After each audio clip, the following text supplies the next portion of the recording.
ہمارے چینل پاک ٹائم کو لائک کریں، سبسکرائب کریں اور ساتھ ہی بیل آئیکن کو پریس کریں، آپ کو اپڈیٹس ملتی رہیں گی۔ بسم اللہ الرحمن الرحیم۔ السلام علیکم ناظرین۔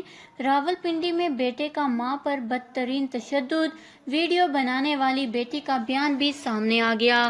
جی ہاں ناظرین، ماں پر تشدد کی ویڈیو بنانے والی بیٹی زوبیہ میر کا بیان بھی سامنے آ گیا ہے۔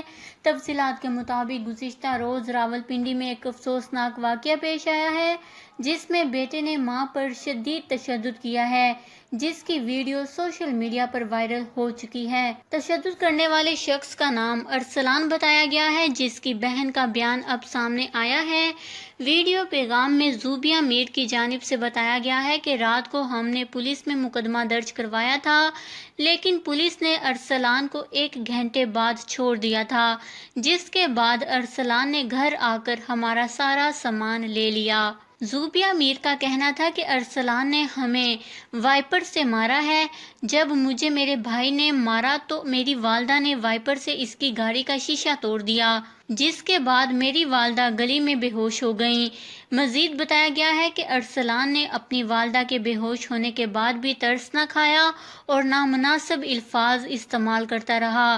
زوبیہ میر کی جانب سے بتایا گیا ہے کہ بعد میں ارسلان نے اپنے سسرال والوں کو بلا کر ہمارے گھر سے سارا سامان لے لیا، جس میں میری بہن کے 4.5 لاکھ روپے بھی شامل تھے۔ زوبیہ میر کا کہنا تھا کہ ارسلان نے ہمارے سارے پیسے لے لیے، ہمارے سارے کپڑے پھاڑ دیے تھے۔ تاہم زوبیہ میر کی جانب سے بتایا گیا ہے کہ رات کو ہم نے پولیس میں مقدمہ درج کروایا تھا، لیکن پولیس نے ارسلان کو 1 گھنٹے بعد چھوڑ دیا تھا۔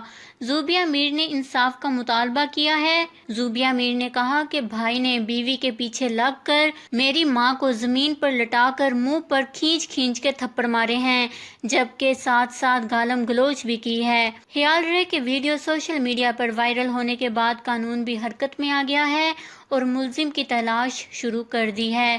ارسلان کی گرفتاری کے لیے چھاپے مارے جا رہے ہیں۔